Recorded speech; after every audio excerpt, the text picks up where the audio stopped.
Alors, on a expliqué hier c'est quoi Perot, c'est quoi Péré Perot, n'est-ce pas? On était dans Perot, Péré Perot.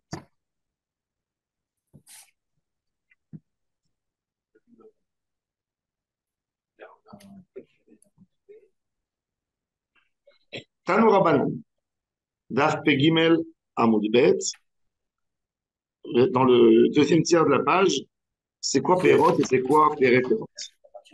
Tanu Rabbanan Elouen Perot et Elouen Péré Perot.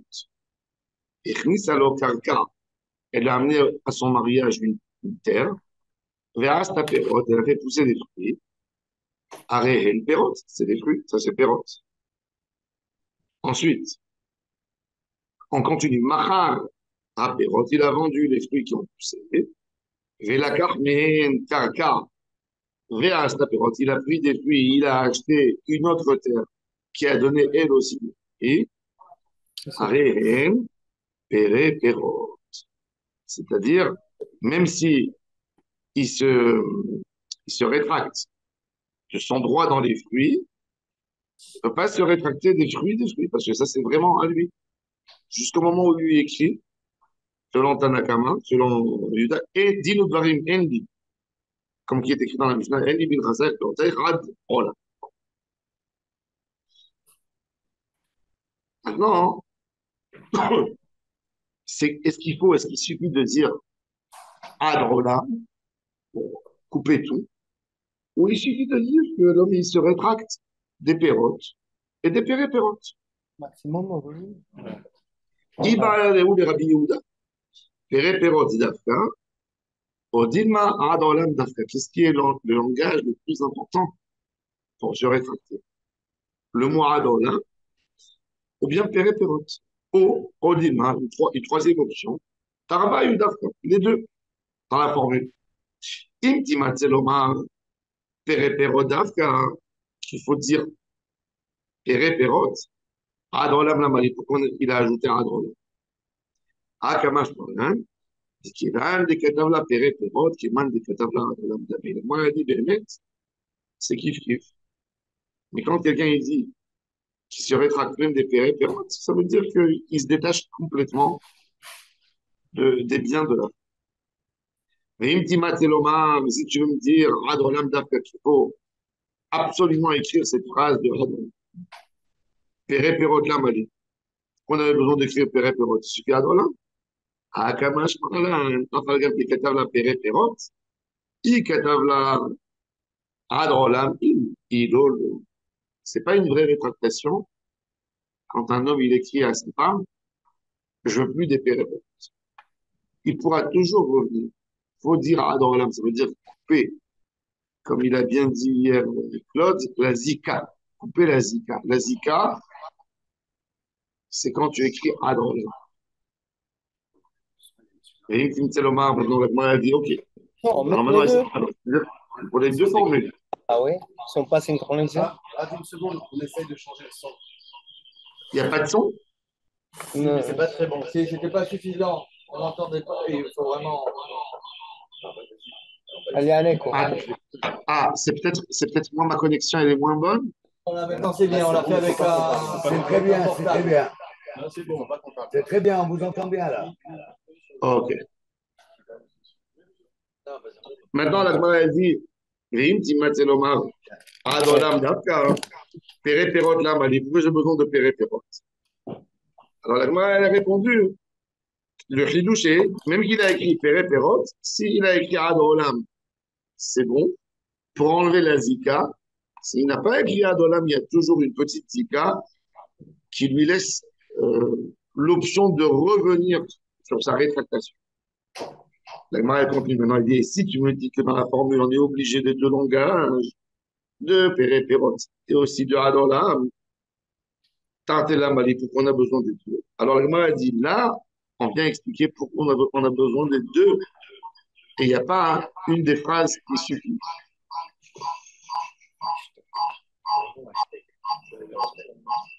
Il y a un écho.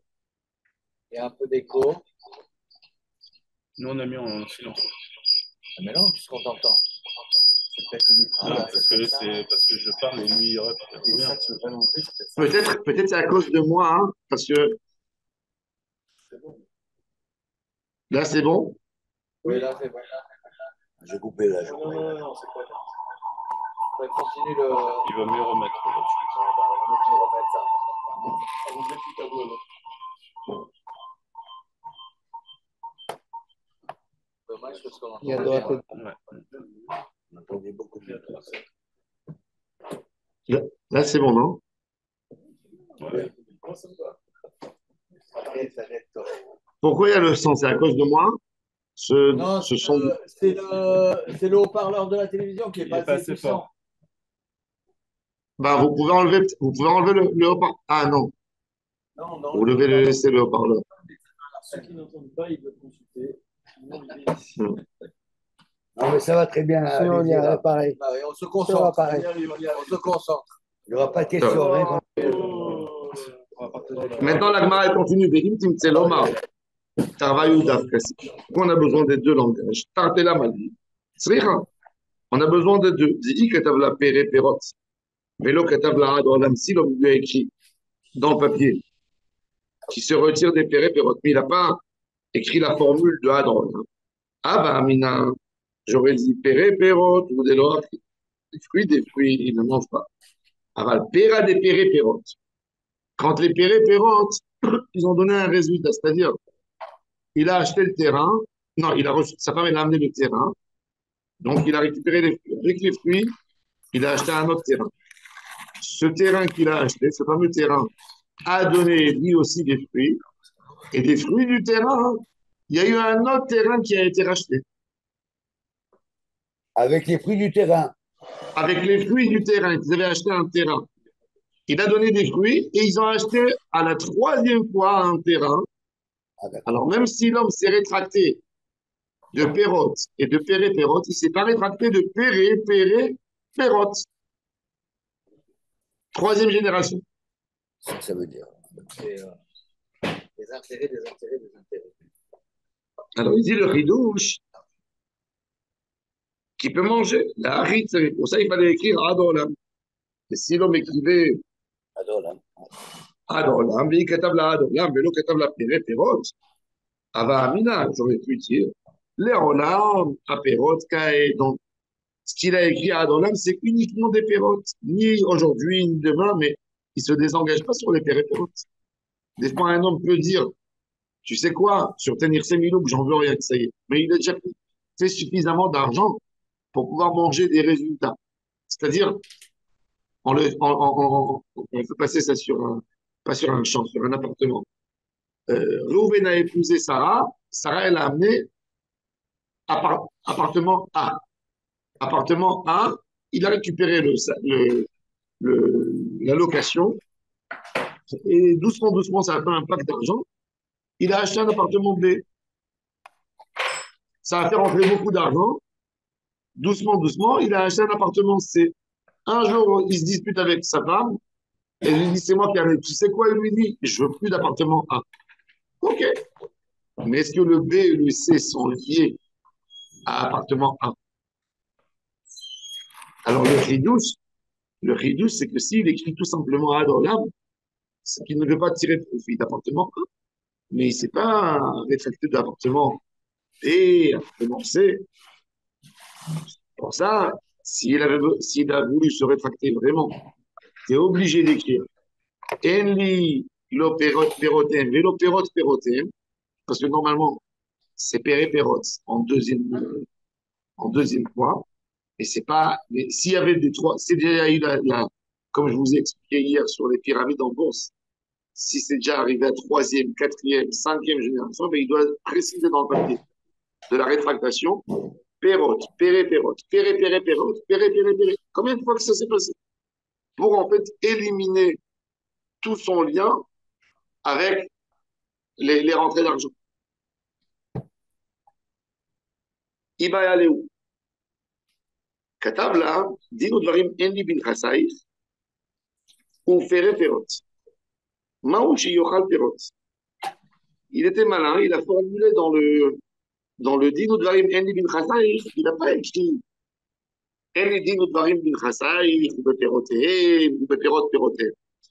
Il a dit en li din udvarim bin chassaï ou bepere perot. Il a sauté le mot beperot. Perot, c'est le premier résultat, c'est l'appartement A. Est-ce que si c'est désengagé, s'il s'est rétracté de pere perot, est-ce que ça veut dire qu'il s'est rétracté aussi de perot ou non? Alors, la Gemara dit, Iba Yadeu, Katav la, Din ou Dvarim, Enni bin Chassaï, ou Pere Perot. Maouchi Yochal Perot. Mi Pere Perot, Sadik Nafshe. Mi Pere, lo Sadik Nafshe, Odilma. Mi Kol, mi le Sadik Nafshe. Est-ce que ce langage, je ne prendrai plus des pérotes, des fruits, ça veut dire c'est une rétractation, il se retire de tout ou il se retire uniquement des Pere Perot? Alors la Gemara, elle dit, c'est sûr que normalement, quand il dit je me retire même des péripérotes qui s'est rétracté complètement. Pshita, de Mikol Mille Sadik Nafje. D'Iyamart, mi péripérote Sadik Nafje. Mi péripérote Sadik Nafje. Quand si tu veux me dire qu'il s'est rétracté uniquement des fruits, mais pas des fruits même, Kevan de Arlino les péripérotes Mecha. S'il mange des fruits, nous on va avoir des péripérotes. Comment les fruits, si je mange des fruits, comment les fruits pourront fabriquer des fruits? Si je mange tout. La Gemara dit Venita Amer. Et d'après cette chita, même dans la Mishnah, il faut poser la question à Aditnan. Rabbi Yehuda Omer le Olam Mouchel Pere Perot. Comment ça se fait? Comment ça se fait que s'il s'est désengagé des fruits, il mange des fruits? Kevan de Achmin ou les Pere Perot Mecha. Où on a des Pere Perot? Et là, avec des Shaira, il dit la femme, elle n'a pas tout mangé. Ça veut dire, elle n'a pas récupéré vite l'argent des biens pour aller acheter. Parce que quand le mari il s'est fâché avec sa femme et il avait dit, tu sais quoi, moi je me retire de tout. Et qu'est-ce qu'elle a fait la femme? La femme, elle a récupéré les loyers, par exemple, de l'appartement A et elle les a mis en banque. Ce sont des fruits qui sont rentrés. Et elle les a pas mangés. Elle les a pas mangés, les fruits. Alors, ces fruits-là, c'est péripérote. Elle a acheté quelque chose, mais après, elle n'a pas récupéré l'argent. Pardon, elle n'a pas récupéré l'argent de l'appartement B. Elle l'a mis dans son compte. Alors, si elle est restée, Bidi Shayer, il peut récupérer autant que d'argent qui rentre à sa femme, pas par son bien, comme si elle était dans la rue et elle avait trouvé de l'argent. Mashkentaï Shakanaba, Aïnou Bidi Shayer. Bon, alors la Gemara, en fait, elle est pas sûre de ça, mais elle explique qu'il y a une manière pour formuler c'est quoi Péré Perot. Maintenant, on a dit, on est amené à la fin de la Mishnah, Rabban Shimon Ben Gamliel. Rabban Shimon Ben Gamliel nous a expliqué une halakha intéressante. Cet homme qui s'est désengagé de tout ce que sa femme avait, si sa femme elle est morte, c'est lui qui va hériter. Même qu'il s'est rétracté de dire ses milou. Pourquoi? Parce que c'était une condition sur ce qui est écrit dans la Torah, que l'homme ne va pas hériter sa femme. Et Kol Amatzne, Alma Shekatu Torah, Tenao Batel. Il a fait une condition contre la Torah, donc son snail est annulé. Alors la Gemara, elle dit une halakha. Amara, halakha ki Rabban Shimon ben Gamliel, velo mitame. La halakha, elle est comme lui, mais pas par l'argument qu'il a donné. Un homme hérite sa femme, mais pas parce que on ne peut pas mettre une condition sur ce qui est écrit dans la Torah. Si, on peut mettre une condition. Alors pourquoi la halakha est comme Rabban Shimon ben Gamliel?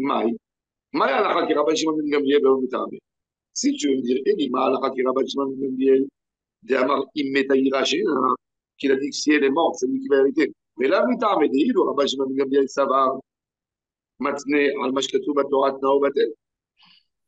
Rav Savar, Tnao Kayam, Rav, il n'est pas d'accord avec ça. Lui, il dit que dans de l'argent, un homme peut faire ce qu'il veut. La Torah, elle a donné un arrangement. La Torah, elle a dit qu'une fille, elle n'hérite pas. Si le père, il a envie de donner tout à sa fille, il peut lui donner de son vivant. Donc, la Torah, elle peut pas te dire qu'est-ce que tu veux faire avec ton argent. La Torah, elle te dit, tu sais, quand tu n'as pas fait rien du tout, par défaut, les choses vont se passer comme ça et comme ça. Si j'ai envie de faire autrement, je peux. Alors, la halakha n'est pas comme la halakha n'est pas comme Rabban Shimon ben Gamliel qui a dit que maintenant, Al-Mashkatou Batorat Nao Batel. Rabbi dit, moi, je suis d'accord avec Rabban Shimon ben Gamliel par rapport à la pratique de la halakha, mais pas par son argument à lui, parce que je ne suis pas d'accord du tout que maintenant, Al-Mashkatou Batorat Nao Batel. Moi, je dis Nao Kayam. Alors, pourquoi la halakha est comme et Kassavar, Yerushat, Habal, des Rabbanan, Ramim, Aswachizit, Yoter, Michel, Torah. Il dit, il y a une différence entre Perot et Yerusha. C'est quoi là, hein? Pour Rav Minatora, le mari n'hérite pas sa femme. La Gemara, elle a dit que Rabbi Shimon ben Gamliel, dans Bavavat, la Gemara, elle a dit, il apprend du pasuk qui, chez Héro à Karov Elav. Et nous, on a dit chez Héro Zouishto. On a fait tout un pile-poule pour prouver que le Sheher, c'est le femme et que la femme hérite le mari. Rav, il n'est pas d'accord avec ça. Et lui, il dit que chez Héro, là-bas, c'est des cousins. C'est pas venu parler d'une femme. Parce que la Torah, elle aurait précisé. Donc, pour lui, il n'y a pas en réalité une Yerusha midéoraïta. Il dit que tout le digne de l'héritage, c'est uniquement midérabanan. Rachamim, ils ont donné le plein pouvoir au mari d'hériter sa femme. Maintenant, il dit, quelle takana est plus forte? La takana de mésonote ou la takana de l'héritage? Rachamim, il voulait nous montrer tellement le point que le mari, il a le droit à l'héritage de sa femme, qu'ils ont dit que le mari ne peut pas se désengager de l'héritage de sa femme. Qu'il récupère, et après qu'il fasse avec ce qu'il veut. Mais il ne peut pas dire, je ne veux pas. Il ne peut pas dire, je ne peux pas. Récupère, après tu veux, prends tout l'argent que tu as reçu, donne-le à la tzedaka, donne-le aux enfants de ta femme. Fais une action de donner, mais c'est à toi. Et là, Haramim ne voulait pas dire qu'un homme peut faire un arrangement que ça ne fonctionne pas. Pourquoi? Parce qu'ils ne voulaient pas qu'on casse leur takana. Pour eux, c'était primordial et plus important encore que la takana des maisonnotes. Ils ont dit, les maisonnotes, tu veux pas? Ça veut dire les mixéminons que tu veux pas? Enbaï. On va pas te saouler avec ça. Tu peux écrire un papier comme quoi tu ne veux pas. Mais par rapport à un héritage, tu ne peux pas dire que tu ne veux pas hériter. Pourquoi ils ont dit ça? Vous savez pourquoi? Parce que un mari, il est fâché avec sa femme, par exemple. Il sait qu'elle n'a pas d'argent. Il dit qu'il n'a pas envie d'hériter sa femme, mais il n'a pas envie de lui acheter une tombe. Il n'a pas envie de s'occuper de rien du tout. Ramim lui a dit non, tu ne feras pas ce que tu veux. On te donne un titre d'héritier, donc elle n'a pas laissé d'argent, c'est votre problème. Mais en même temps, toi, tes droits vis-à-vis de ta femme, ce que tu lui dois, les droits de ta femme vis-à-vis d'elle, toi, tu ne peux pas te désengager. Et c'est pour ça qu'ils ont mis le pacte ensemble et ils ont dit qu'en fait, le mari, il est obligé quelque part d'hériter sa femme. Ah, c'est pas parce que lui, il veut pas les droits de sa femme que lui, il se dédouane de ses propres devoirs. C'est pas ça la question. Pourquoi un homme, il est obligé, deux personnes en commun, d'accord, mais qui ont décidé de faire une vie commune. Après, il y a des choses qui sont passées. Il y a un chat noir qui est passé entre eux. Ils ont décidé de ne plus vivre en commun comme il faut. Ils commencent à se séparer dans leur vie, dans leur truc. Mais demain, ils vont divorcer. Il n'y a pas eu de diète. Cette femme, le mari ne voudra pas s'occuper. C'est pour ça que Khatamim, ils ont dit, tu n'enlèves pas le statut qu'on a donné. Après, tu fais tes arrangements, tu fais tes comptes. Mais parce qu'il y a une chose qui dépend des autres. Normalement, dans une Ketouba, il y a toujours, c'est un échange en fait. Le mari, il est engagé à donner à sa femme à manger, contre ça, il lui donne quelque chose d'autre. T'as compris? Tout va ensemble. Quand tu rentres dans un régime matrimonial, c'est pas tout d'un coup la Torah est obligée comme une tzedaka. Tu es obligé depuis maintenant de donner tant et tant et tant et tant. Non. On comprend très bien qu'il y a un échange. C'est pour ça que Kharam, ils ont dit, même l'échange de l'héritage, il vient contre quelque chose. Alors, ok, Nirse Miloub, on a dit, tu sais qu'est-ce que la femme est là contre Nirse Miloub? Elle a un avantage que le mari est engagé à donner. C'est pas un avantage tellement important que Kharam, ils se sont tus. Ils ont dit au mari, tu veux pas des Nirse Miloub? Ok, ce sera aucun problème. Pas de problème. Prends pas le dirset milou. Tu n'es pas obligé de prendre le dirset milou. Mais quand tu veux te désengager parce que tu renonces l'héritage, eh ben non. Si l'héritage doit lui arriver dans le un, après il dit. Bon, maintenant, on revient à l'opinion, au débat de Pourquoi il Rabban veut Shimon Ben relancer? Gamliel. Pourquoi Hein? il voudrait relancer? Pardon, Rav. Parce Pourquoi que il voudrait. il y a plusieurs raisons pourquoi il voudrait renoncer. Des fois, Ah, c'est pour punir sa femme? il est dans un flou, il sait que il devra après avoir des histoires avec les enfants de sa femme. Des fois, surtout quand c'est un deuxième mariage et il a déjà des enfants de sa première femme, ou elle a des enfants de son premier mariage, il y a des histoires, il n'a pas envie. Et beaucoup de fois, ça va parce qu'il y a des disputes entre eux. C'est pourquoi un homme, il enlève ses droits. C'est pas pour rien. Un homme n'abandonne pas ses droits comme ça. Ben oui. Là, ils lui ont dit Comment non, nous, on veut que les choses se passent comme ils doivent se passer dans le livre. Toi, tu feras ce que tu veux faire. Mais Alain, vraiment, moi je rejoins ce que Gérard dit, c'est quand même un gros point d'interrogation. Ou alors c'est un coup de tête. Il s'est énervé, il dit je veux plus rien de toi. En fait, dans le rationnel, comment un homme Il ne peut pas renoncer. il va renoncer, il sait sa femme elle a un héritage, il va se dire ben non, je veux pas. Ou alors Non, mais il roule sur l'or, alors il s'en il a pas tout simplement, il y a des c'est circonstances pas qui un sont renoncement verbal. particulières. C'est un renoncement écrit officiel. C'est pas un Pardon. renoncement verbal. Il a écrit, il a signé devant deux témoins.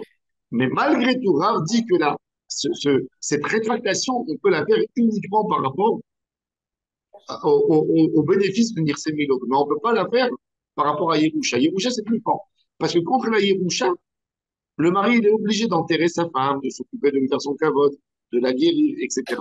Et on ne va pas le laisser faire des choses où lui, il se rétracte, et après, il va se dire, ah ben moi aussi, j'ai rien pris, donc je ne lui donne rien du tout. Non. Haramim, dans cette takana, Haramim, ils ont compris la vie commune de deux personnes ensemble. Il y a forcément un, il va mourir avant l'autre, on est bien d'accord.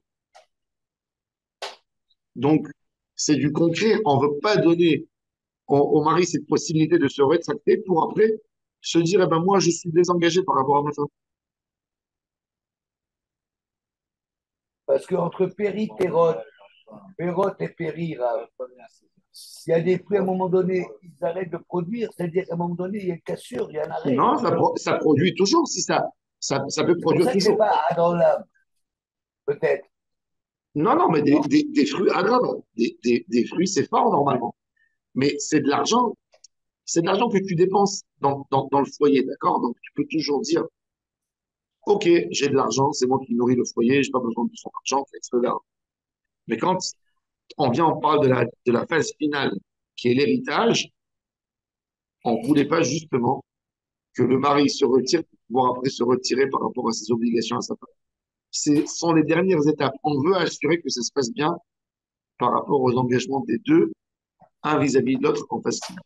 Qu'il n'y ait pas un qui sera défavorisé de ses droits, parce que l'autre va dire, de toute façon, je me suis retiré de un, 2, 3. Ça, c'est Rav. Maintenant, la Gemara, elle va essayer d'expliquer sur Rav. Pourquoi Rav, il dit que je peux aller contre la Torah?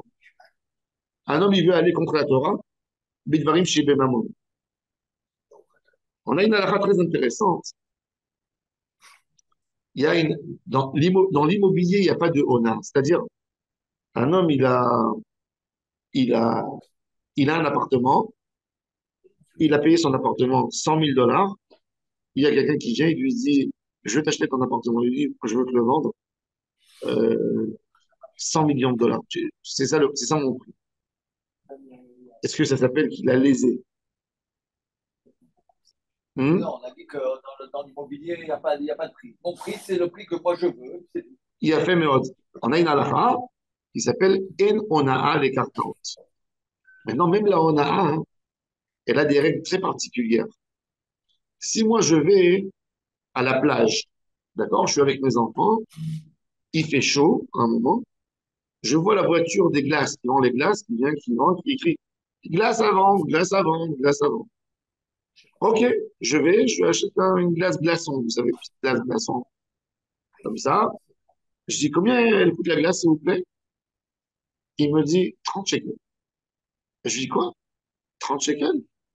Mais au Supersal, à Ranana, ça vaut 2 shekels, c'est un glaçon. C'est de la neige, c'est de la glace. Oui, ok.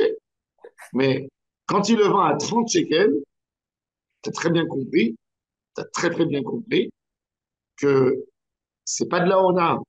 Il y a un homme, Là, il a été il- jusqu'à la plage. Il a voilà, compris. exactement, il est venu pour toi jusqu'à la plage. Quand un homme, quand un homme il s'assoit dans un lobby de King David, d'accord, et il commande un verre de soda, et on lui amène une assiette avec une serviette, un tablier pour lui poser sur lui, et on lui amène le verre de soda, il paye 90 shekels le verre de soda. En même temps, il a un sourire, peut-être. Ah, Il est content. Il est content de son sort. non, et il paye, voilà, il paye 90 shekels. C'est de la hona, ça s'appelle lésé? Non. C'est où la hona? La hona, elle est sur quelque chose de très important.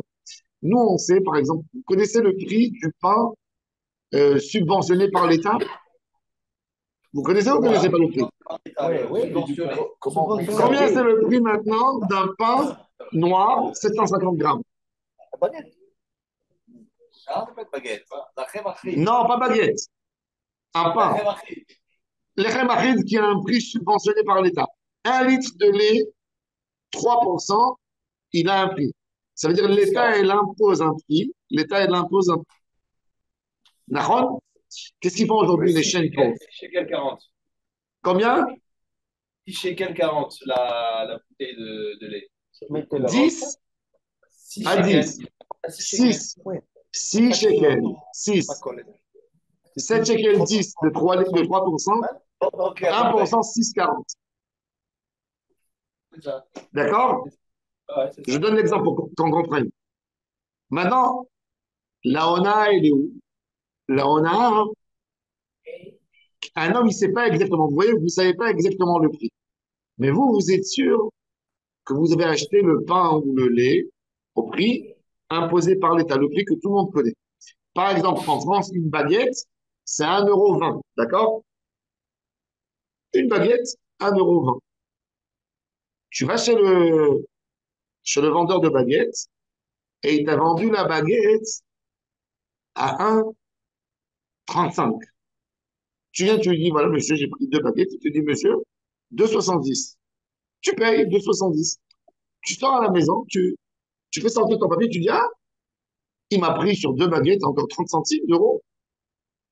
Tu reviens, tu lui dis, monsieur, vous m'avez lésé. Oui, ça s'appelle lésé.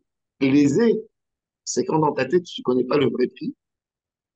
Ça veut dire que tu as un prix de base et on t'a volé sur ça parce que tu n'étais pas conscient. Jusqu'à un sixième du prix, tu ne sais pas que le prix il a été élevé. Ah non, mais il achète tous les jours la baguette. Ah, ça a augmenté? Non, mais ça n'a pas augmenté. C'est le boulanger qui a augmenté. Il ne peut pas augmenter. Dans la tête des gens, sur de la nourriture, sur un habit avec un prix connu, il y a Ona. Ça, c'est le digne de Ona. Alors, la Gemara, elle dit Ona ad shtut jusqu'à un sixième Oseret. Maintenant, Ah, je te ad shtut, shtut, c'est pas shtut dans le sens bêtise en hébreu. Shtut en hébreu, qui veut dire, 15%. non, shtut en hébreu qui veut dire bêtise, c'est shin, tet, vav, taf. Shtut, que nous on parle dans la Gemara, c'est shin, taf, vav, taf. D'accord? Shtut, ça veut dire le taf et le shin en hébreu, ils changent entre l'arabe et l'araméen et l'hébreu. Le taf, il change avec le shin. En hébreu, tu dis shmoné. En arabe, tu dis tamania. D'accord? En hébreu, tu dis shalosh. En arabe, tu dis tlata. D'accord? En hébreu, tu dis shnaim. En araméen, en arabe, tu dis nen, avec shin. Alors, shtut, c'est le shesh, en fait, qui a changé. Les derniers shesh, c'est shit, shet. Ça veut dire 6. OK? Donc, ça, c'est avec nous. Alors là, jusqu'à Shtut, il y a Ona, parce qu'un homme peut se tromper. Donc, qu'est-ce qu'il attend le monsieur malin? À partir au-dessus de Shtut ou en dessous de Shtut, c'est toléré. Au-dessous de Shtut, c'est pas toléré. Au-dessus de Shtut, c'est toléré. Parce qu'au-dessus, tout le monde sait que c'est plus cher qu'ailleurs. Tu rentres dans un supermarché Oh, AMPM, c'est plus cher que Rami Lévy. D'accord? Maintenant, nous, on parle de moins de shtout. La personne, il dit, tu sais, ça, je ne savais pas que tu m'as menti. Parce qu'il a lésé sur 10 agorotes. 10, 10, 10, 10. Et il prend comme ça. Il vole sur des prix connus. À l'époque, il y avait des prix connus dans le marché. Le prix du vin, le prix de l'huile, le prix de la farine, le prix du sucre. Il y a un taux. Il y a un taux. Le prix du blé, le prix de l'orge. Il y a un taux. Donc, toujours, tout était des taux. Et tout le temps, ça a publié. Maintenant, qu'est-ce qu'il a fait le gars? Il a écrit à l'entrée de son magasin, hein, tout celui qui rentre ici, il est morel sur une onaha jusqu'à Shtut. Il a mis un gros panneau. Pourquoi? Pour ne pas que les gens lui disent après, tu m'as roulé. D'accord? Alors, Rav, il dit comme ça. Haomer lachem, il y a un débat entre Rav et Shmuel. Il a mis une pancarte. Almenat she'en lecha alay ona. Si tu es rentré acheter chez moi dans mon magasin, la condition, c'est que tu ne m'attaques pas au tribunal. Rav Amar, Rav, il dit un homme, il peut pas imposer ça. Pourquoi? Parce que la Torah, elle a dit, Velo tonu ish et amito. La Torah, elle nous a obligés de ne pas faire la ona. D'accord? La Torah, elle a obligé de ne pas faire la ona. Velo tonu ish et amito. Donc, la ona, elle revient, même si tu me dis que je pourrais pas t'attaquer. Ça, c'est d'après Rav. D'après Shmuel, Shmuel Amar, en lo alav ona. Non, ne rentre pas acheter chez moi. Moi, j'ai écrit sur la condition, dans ma magasin, j'ai écrit que la condition d'entrée, c'est que je peux rouler les gens. Donc, j'ai bon. Pourquoi rouler? Moi, Rouler, non, tarif qui est plus élevé. rouler parce que jusqu'à Shtut, tu ne sais pas vraiment est-ce que le prix est monté ou pas. Surtout quand il y a de l'inflation, tu sais, ça monte, ça descend, ça descend, ça monte. Les gens, ils ne savaient pas. Ils ne connaissaient pas les prix. Tu n'es pas au courant encore du cours qui est sorti dans la rue. Alors, est-ce qu'il y a Donc, une définition? Est-ce qu'il y a une définition du shiur hona? Quel pourcentage, sixième, à partir de quel un pourcentage on sixième. dit c'est hona? Oui, jusqu'à un sixième, c'est l'endroit, c'est la zone grise où les gens peuvent se tromper. Plus qu'un sixième, un homme, il est étonné. Quand tu achètes tous les jours ton pain, tu sais, tu vas tous les jours à la Maconette, tu t'es même pas conscient du prix du pain. On te dit 8 shekels, ah, tu payes. On t'a dit 9 shekels, tu payes aussi. Donc là, ça C'est s'appelle sur des lésé. prix, pardon, alors, ça, ce sont sur des prix qui sont fixes et qui sont officiels. Bravo, justement, tu renforces mon argument. Donc, quand tu vas et tu achètes un pain tous les jours, on te dit 7 shekels. Un matin, tu viens, tu passes à la caisse, on te dit 7,30. Tu ne fais même pas 4. Donc ça, on doit te le rendre parce qu'on t'a lésé. Par contre, quand tu viens au magasin et tu dis, tu prends le pain habituel et tu passes à la caisse et on te dit 15 shekels. Tu dis, oh, qu'est-ce qui s'est passé? On te dit, patron, il a décidé. Bon, tu as décidé de payer, c'est ton problème. Là, il n'y a pas de rona. Ça ne s'appelle pas du vol. Pourquoi? Parce qu'on n'a pas volé ton date qu'on t'a payé. Quand Donc, on a entre volé 30 16 agorotes, et 18%, si je rajoute 16, 17, 18%, je ne suis pas dans le hona. Tu es dans le 15. jusqu'à un sixième, tu es dans la rona. Plus tu as un sixième, tu n'es pas dans la rona. Moi, je croyais que c'était le Mais, contraire. mais non, justement, c'est quoi l'idée? C'est quoi l'idée d'une chaîne qui te vend de la nourriture qui veut te voler? C'est quoi son idée? C'est qu'elle te vole dans des petites sommes. Elle te vole pas en gros. Elle a peur de la concurrence. Elle a peur que les gens sortent dehors et disent, vous savez, Rami Levy, il a augmenté ses prix, une catastrophe. 25%, vous imaginez? Qu'est-ce qu'elle fait? Tu viens le matin, tout a changé de 1%. Tu n'as rien compris. Après 2 mois, encore 1%. Après, tac, tac, doucement. C'est ce qu'elles te font. Qu'est-ce qu'elles font? Des fois, qu'est-ce qu'ils font maintenant? Ils ont trouvé une autre manière de faire la hona en Israël. Tu as acheté un whisky, le whisky, il valait 4 shekels. Maintenant, il était pendant 5 ans 4 shekels parce que le shekel est fort, mais le shekel, il est resté fort.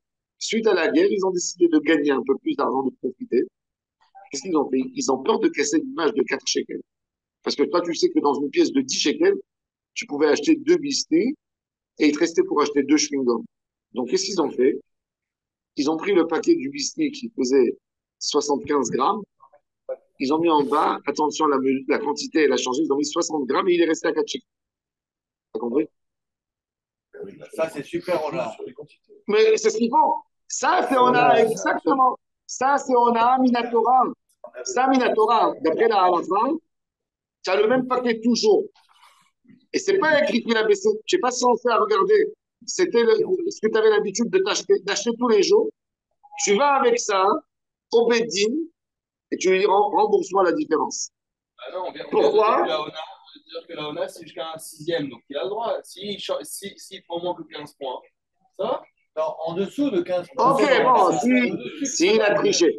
Tu sais, à Paris, à Paris, il y avait un retraité. À Paris, il y avait un retraité que son kiff, c'était quoi?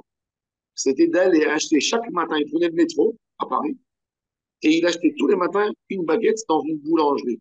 Il rentre à la maison, il a un poids, il pèse la baguette dessus. Un jour, il a acheté une baguette d'une très grande chaîne à Paris. Il pèse la baguette, elle pèse, je sais pas moi, combien la baguette elle pèse aujourd'hui? 220 grammes? Ouais. Elle pesait 15 grammes de moins. Parce qu'elle était rassis, donc c'est évaporé. Non, elle n'était pas facile. Elle pesait 15 grammes de moins. Le lendemain, il est parti. Il a acheté 2 baguettes chez lui. Il a repesé à la maison. Il a vu 20 grammes de moins. Il allait acheter tous les jours et il notait. Dans leur chaîne, dans d'autres magasins, et il voyait. Finalement, tu sais qu'est-ce qu'il leur a fait? Il leur a fermé la chaîne. Le gars, il est rentré en prison. Un gars qui produit tous les jours, imagine-toi, 100 000 baguettes. Tu sais que ça veut dire de voler 20 grammes de chaque client, c'est 10%. Ça veut dire que tu vends 100 000 baguettes, tu as gagné 10 000 baguettes par jour. Hein? Tu as gagné 10% Non, en plus. c'est pour vous dire. Non, c'est un gars. C'est pour vous dire, la Onaa, comment elle se passe. La Onaa, que la Torah elle a dit, Vélo, Tonou, Ishitamito, c'est de ne pas voler le da'at de quelqu'un. Tu peux voler le da'at de quelqu'un jusqu'à une certaine somme. Après une somme, les gens sont conscients qu'ils payent plus. Bon, après, vous payez plus, sortez manifester. Vous ne voulez pas manifester, c'est votre problème. En tous les cas, la Gemara, elle dit, alors, et Rav, on sait que Rav, il a dit, qu'un homme ne peut pas dire à l'entrée de son magasin, celui qui rentre ici pourrait jamais m'attaquer pour des raisons de Onara. Alors, parce que c'est maintenant à tout Torah. Et Rav a dit non, même si tu as écrit, même si je t'ai dit OK, je peux t'attaquer. Parce que tu ne peux pas m'enlever mon droit de la Torah. Alors la Gemara dit ici, c'est comme ça. Pourquoi Rav a dit que la halakha est comme Rabban Shimon ben Gamliel, mais pas comme son Tarab. Et la halakha qui est Rabban Shimon ben Gamliel, דאמר המתנא משפטו בתורת תנאו בטל ולאו מטעמי דאילו רבי שמעון בן גמליאל סבר מתה יירשנו רב סבר מתה לא יירשנו. Alors la Gemara c'est quoi? C'est pourquoi Rav il s'est mis d'accord avec Rabbi Shimon ben Gamliel mais il a changé le temps. La Gemara a dit ah il est mitaamé vélo qui le temps il est comme lui mais pas comme la halakha. C'est quoi? Et la halakha qui est Rabbi Shimon ben Gamliel d'Amar il meta si la femme est morte יירשנו.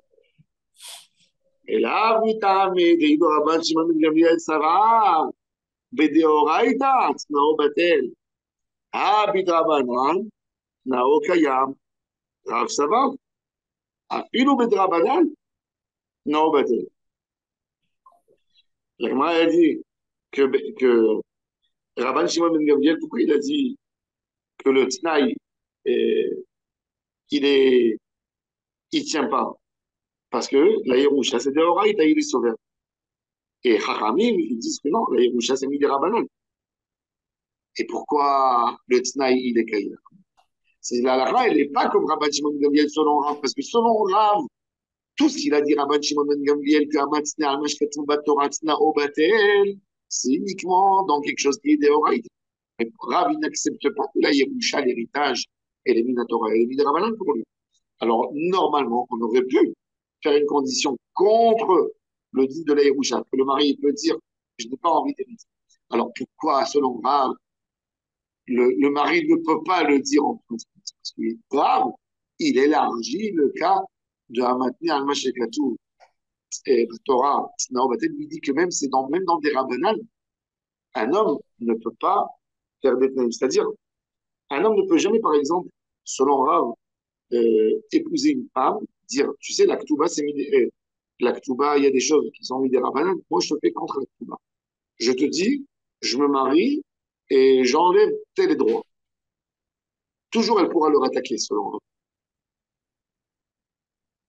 Alors, la Gemara, elle dit, alors, c'est-à-dire que Rav, il est encore plus rigoureux que Rabban Shimon ben Gamliel. Ah, qui t'a ou qui ou Rav, moi aussi, il est pire encore, Rav. Comment ça se fait que Rav, normalement dans le texte, quand tu comprends que Rav il dit, tu sais, le mari il hérite sa femme, mais pas comme Rabban Gamliel. C'est normalement il est plus cool, il est pas plus rigoureux. Et là, alors que Rabban Shimon ben Gamliel, d'Amar il mettait Irachina. Et là, il t'a dit, le Rabban Shimon ben Gamliel, ça va Yerusha Tabarmi de Horaï. לכל המתנה על מה כתוב בתורת לא בטל. רב סבר, ירושת הבעל דרבנן, אחד מסוק חיזוק לדבריהם, כשם טובה. Il dit non, c'est une takana de Chachamim. Maintenant, regardez la Gemara, qu'est-ce qu'elle va. La Gemara, elle va poser une question. Des Rav Savar Yerushat Abal des Rabbanan, pour Rav la Yerusha, que le mari hérite de sa femme, c'est mis des Rabbanan, d'Atzman, il y a dans ma série de Chorot, que Rabbi Yochanan ben Broka, il dit, Yoresh et Ishto, Yachzir ben Mishpacha, V'inaki lahem min adamim. D'après la halakha, il y a Réhouven qui est de la tribu de Réhouven. Il a épousé Sarah, qui est de la tribu de Shimon. Et elle a amené avec elle des Nirsé Milo de la femme. La pauvre femme, elle est morte. Le mari, qu'est-ce qu'il a fait? Il a hérité les terrains de sa femme. Qu'est-ce qu'il dit Rabbi Yochanan ben Broka? Rabbi Yochanan ben Broka, il dit dans ma série de Bechorot, dans le Fidouche. Il dit, arrive le jubilé, les terres, elles vont retourner à la famille de Sarah, chez les Shimon. Par contre, ils vont indemniser le mari. On ne veut pas que les terres de la tribu de Shimon soient dans les mains de la famille de Réhouven. Et ils vont indemniser Réhouven sur de l'argent. Ils vont lui donner de l'argent. Ravine, on avait posé une question. Maïk, ça va. Qu'est-ce que Rabbi Yochanan ben Broka, il a dit? Que ça va Yerushat Baral de Horaïta, si l'héritage, il est Minatora, Amayachzir, pourquoi il doit rendre les terres? Il est rentré à la place de sa femme. Vie des Rabbanan, si c'était Rabbanan, et tu dis que le Tnaï de Rabbanan de l'héritage ne peut pas aller contre le din de la Torah, de Veitnahaltem Otam Lebenechem, que l'héritage, il passe dans la tribu. Donc c'est pour ça qu'il est obligé de rendre. David Mayavita, pourquoi il lui donne de l'argent? C'est à eux. Et Amarav, le Olam, que ça va. Yerushat Baal de Horaïda. Kigon, Sheorishato Ishto, Bet Kvarot. Sa femme, elle était propriétaire d'un cimetière. Cimetière, elle a donné à son mari un héritage cimetière. Un héritage cimetière, c'est de l'argent. Tu enterres quelqu'un, aujourd'hui, une place à Jérusalem, c'est 120 000 shekels. Elle lui a donné à Aram Mot, dans les terres qu'elle possédait, elle a reçu là-bas une chelka. Maintenant, dans cette partie du cimetière, il y a ses grands-parents enterrés là-bas, ses aïeux, etc. Il y a un de ses frères, il va mourir.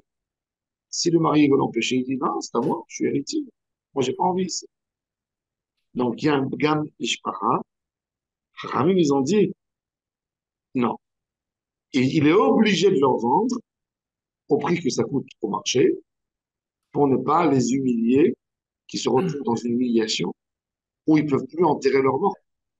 Le caveau familial était très, très important. Toujours regarder, dans la Bible, c'est écrit Vaïe Asef El Avoda. Il est mort chez ses parents, en enterré en famille.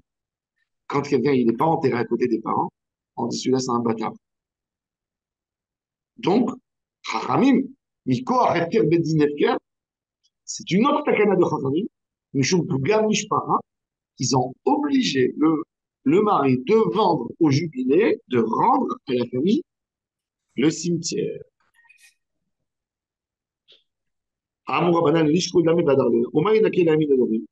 Qu'est-ce qu'il a voulu dire qu'il leur enlève des prix? Il leur enlève quoi? La tombe de sa femme. C'est-à-dire, la tombe de sa femme, c'est sur lui. Et des Tanya. Amorer Kivro, Veder Kivro, Mahamado, ומקום הספדו באים בני משפחה וקוברים אותו בעל כורחו, משום פגם משפחה. Il y a un monsieur, j'ai eu une histoire comme ça, une histoire folle. Écoutez cette histoire. J'avais un dîme Torah de, vous savez, chez les Grouzinim, pour eux, ils achètent le caveau familial. Les Grouzinim. Il y a un monsieur Grouzine de New York, euh, un monsieur Grouzini de New York, ou Bukhari, je sais pas. Il a, il avait de l'argent. Il a ramassé un jour ses enfants. Il a dit, vous savez, en Ouzbékistan, où on était avant, on avait le caveau familial. Maintenant, on a fait notre alia en Israël. Je veux absolument avoir un caveau familial. Qu'est-ce qu'il a fait? Il a 4 belles-filles, 4 garçons, lui et sa femme. Il est parti à Petah Tikva. Il a acheté 10 tombes. D'accord? Il a acheté 10 tombes. Et il a pris pour acheter les 10 tombes en Israël. On oblige de, de venir avec le passeport. D'accord? Et de présenter le passeport pour mettre son nom les tombes. OK. Une des belles filles, elle a entamé la procédure de divorce avec son mari. Le, elle n'a pas envie de lâcher la tombe qu'on lui a donnée. Maintenant, ils lui disent, mais qui c'est que tu vas enterrer là-bas? Elle dit, pas moi, je vais m'arranger. Ça sera ou moi avec un autre nom. Et ça les a rendus fous. Ça les a rendus fous. Parce que maintenant, imaginez-vous qu'elle meurt demain. Elle va se marier avec un autre nom de famille. Et au milieu, dans leur centre, chacun qui va venir va dire, qu'est-ce qu'elle fait celle-là dans le...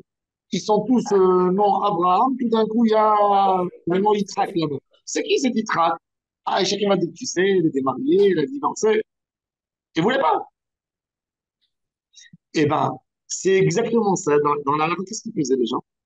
Il y avait un homme, il était endetté, une famille, la bourgeoisie. Lui, il a une tombe au Père-Lachaise. D'accord? Il a décidé de la vendre. Eh ben, la famille ne le laisse pas. La famille ne laisse pas enterrer un étranger chez eux. Ils peuvent bloquer. Pourquoi? C'est une honte pour eux. Un homme, il vend sa tombe, il n'y a pas. C'est ce qu'il dit, c'est ça le rideau, je peux détailler. המוכר קברו ודרך קברו, מעמדו, ומקום הספדו באים בני משפחה, וקוברין אותו בעל כורחו. Maintenant, même s'il a vendu, et il est mort, l'autre, il ne peut pas l'enlever de là-bas. וקוברין אותו בעל כורחו משום פגם משפחה, ou le pgam de la famille. Vous savez, maintenant avec ça on comprend une halakha très intéressante. Je vais vous dire tout de suite. Rav le Ta'ameh de Rabbi Yochanan ben Roket Kama, Veli lo Zirali. Rav, bon, il n'est pas d'accord vraiment avec cette halakha. Yaakov Avinu, il dit à Yosef, tu sais, j'ai pas enterré ta mère à Maharat Amarpela. Yaakov Avinu, qu'est-ce qu'il a fait? Il a, il a payé tout son argent quand il est retourné de la maison de Lavan. Avant de quitter Israël, sa femme Léa est morte. Il y a Rachel qui est morte. Ensuite, Léa est morte. Qu'est-ce qu'il a fait à Yaakov? Yaakov, il a enterré Léa à Maharat Amarpela. Maharat Amarpela, hein, il y a 8 places. On a enterré là-bas Adam et Chava, Abraham et Sarah, Yitzhak et Rivka. Maintenant, qui doit prendre les 2 places là-bas? Une Yaakov, une Esav. Il n'y a que 8 places. Ils sont héritiers. Qu'est-ce qu'il fait Yaakov? Quand Léa, elle meurt, il prend Léa et il l'enterre à Marat Marpella. Maintenant, si Yaakov il meurt, il n'a plus de place là-bas. C'est la place de Esav. Yaakov a vu avant de quitter Israël, il passe par Seir et il dit à Esav, je suis vieux, t'es vieux, renonce-moi le, le droit sur le droit d'enterrement à Marat Marpella. Esav lui dit, non, mon frère, je te renonce pas. Je veux être avec papa, moi. Et il lui dit, je te donne tout l'argent que j'ai ramené avec moi de la vanne, des milliards. Esav lui dit, si tu me donnes tout, je renonce. Esav, il a tout pris et il a donné un papier à Yaakov. Yaakov va avec ce papier en Égypte C'est très important pour nous. Quand Yaakov meurt, Arabe, ça a coupé, on n'a pas entendu. ah, vous n'avez pas entendu depuis où? Depuis quand Léa est décédée. Quand Léa est décédée, quand Yaakov et Léa est Léa. décédée, Yaakov l'a enterré à Marat Marpella. Maintenant, il lui a donné sa place. Maintenant, Yaakov se retrouve avec un problème. Quand lui, il va mourir, ce sera Esav qui va. On ne va pas l'enterrer là-bas. Il a renoncé sa place. Il a enterré sa femme déjà. Il va chez Esav, avant de quitter Israël, il essaie de négocier avec lui pour acheter la tombe libre, la tombe de Esav. Donc Esav renonce à ses droits. Esav ne veut pas renoncer. Qu'est-ce qu'il fait Yaakov? Il lui donne tout ce qu'il a gagné dans la maison de Lavan, 22 ans, des milliards, pour qu'il lui renonce. Esav dit OK. Il faut un papier. Bon, Yaakov est mort en Égypte, il a été embaumé, et quand on l'a amené avec le stress, on a oublié l'acte de vente. Attendez, Arabe, pardon. Eliphaz, il n'a pas déjà tout pris pour pas tout Mais non, faire. Eliphaz, il lui a pris ce qu'il a reçu de ses parents avant d'aller chez Lavan. Là, Esav lui Ah, récupère l'argent qu'il a pris de Lavan. ouais, pardon. D'accord? Ouais. Maintenant, C'est les Péripérotes. maintenant, maintenant, Yaakov a été embaumé, etc. Ils arrivent pour l'enterrer dans la Marat Marpella. Et puis, Yaakov, il y a Esav qui vient, il dit non, moi je renonce pas. Les frères, ils disent à Naphtali, Naphtali il courait très vite, avec un schéma Mekorash, il lui dit, va en Égypte et ramène l'acte de vente. Ça court une journée, Naphtali il court en Égypte pour ramener l'acte de vente.